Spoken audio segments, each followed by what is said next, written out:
1954-cü ildə Ağdam rayonunun İmamlıbəyli kəndinə adılmışam.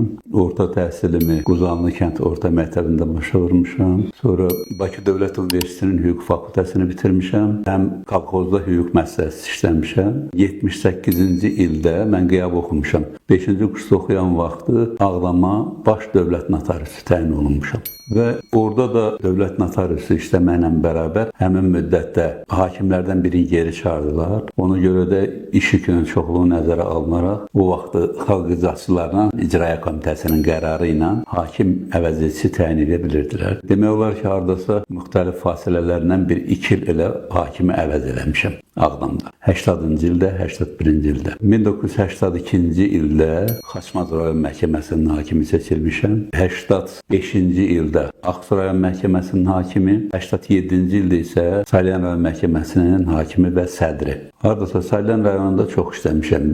13 il, 2 ay. 2000-ci ildə iyul ayında Ali Məhkəməyə hakim seçilmişəm və orada da hardasa 20 il orada işləmişəm. 2000-ci ildən 2020-ci ilə qədər. 2020-ci ildən təqaüdə çıxmışam. Hal-hazırda Ali Məhkəmə yanında Elm Məsləhət Şurasının üzvüyəm. Hakimlər İttifaqı İdarə Heyətinin üzvüyəm və bu cür davam etdirirəm indi o fəaliyyətim.